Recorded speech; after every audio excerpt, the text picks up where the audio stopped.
गासै बर' माहारिनिसिम खुलुमनायखौ बावहरग्रोबाय।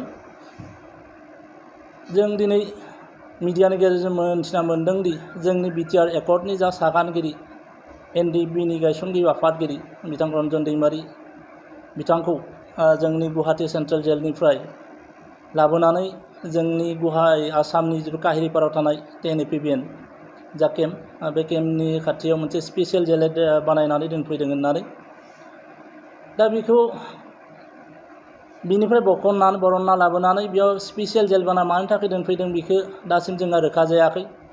नाथाय जों बे समाव स्टेट गभर्नमेन्टखौ बेखौनो बुंनो नागिरगोन जे जिथु उद्देश्य दं बिथांमोना बेखौ मोनसे स्पेसियेल जेल बानायनानै दोनफैदों बेनि थांखिया जों गोथों जानांगोन। बेयाव खुनु षड़यन्त्र थानो मोननाय नङा।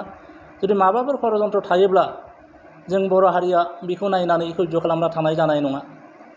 लोगोसे आं बिटिआर गभर्नमेन्टखौबो बेखौनो खावलायनो नागिरगोन जे बिथांमोना जे स्पेसियेल मोनसे जेल बानायनानै बिथां सागानगिरिखौ बेयाव मानि थाखाय दोनफैदों बेखौ जे एसे इनकुवारि खालामो, मोजाङै बिजिरनानै नायो। खारन बेखौ नायनायनि गोहोआ बिटिआर गभर्नमेन्टआबो दोङो। जाहाथे मोनसे खोथाखौ साननानै जों गिखांनाय मोनो जिथु जोंहा बड'फा उपेन्द्रनाथ ब्रह्म बिथांनि खोथाखौ सानोबा जों एसे गिखांनाय मोनो। मानोना बिथां बड'फा उपेन्द्रनाथ ब्रह्मनि बिहोमाजोंनो बर'फ्रा गिबि बिएसिखौ सृष्टि खालामनो हादोंमोन। नाथाय सुथुरफोरजों फाव फान्दाय जानानै बिथाङा बे बिएसिखौबो नुनायनि बरादखौ मोनाखिसै। दिनै रन्जन दैमारि बिथांनि बिहोमानि गेजेरजों दिनै बे बिएसिनिफ्राय आगाननै आगबारिनानै दावखोनानै जिहेतु बिटिआरखौ खालामनो मोन्दों। दिनै जों बेखौनो हास्थायगोन जे बिथाङा दिनै गोबाव बोसोर आन्दलन खालामनानै बर' हारिनि थाखाय स्ट्रागल खालामबोनानै बिथां बर' हारिखौ बुहुमाव माबायदि गायसनलांनो नागिरदों मा सिन्था थानानै जोंनि राष्ट्रपतिनि गेजेरजोंब्लाबो बिथांमोननि जा केस बे केसखौ जाहाथे उइद्र' खालामो बेखौनो जों खावलायगोन।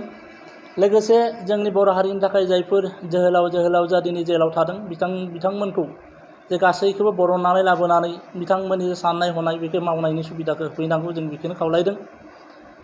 लोगोसे जों मोनसे खोथाखौ बुंनो नांगोन जे जोंनि बिटिआर ओनसोला बर' हालामाव जुदि गोजोन सान्थिखौ स्थायि खालामनो नागिरदोंब्ला बा नांगौ जायोब्ला जों मोननैसो खोथाखौ गुरुत्त होनांगोन।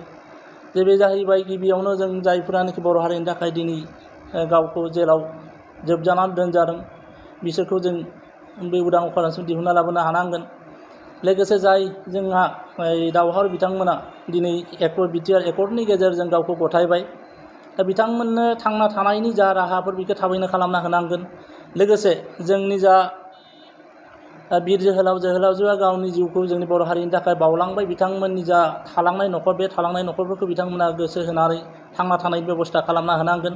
अब्लासो जोंनि बर' हारिनि गेजेराव मोनसे स्थायि सान्थिया फैगोन। ओंखायनो आं बिथांमोनखौ खावलायदों जे बिसोर गासै बिथिंखौ जाहाथे बिथांमोना एसे मोजाङै नायनानै बिथांमोननि जा जोंनि बिटिआरनि जा दिनै सरकाराव सिस्टेमाव दं बिथांमोना जेसे नोजोर होयो। लोगोसे बे समाव आं बेखौनो खावलायगोन बिथांमोननिसिम आगोलावबो आं जिहेतु बुंखादों जे बिटिआरनि गेजेरजोंनो बिटिआर एकर्डनि गेजेरजोंनो जाहाथे जोंनि जिथु मुंख्लंनि फारिलाइ बे जोबथानांगौ।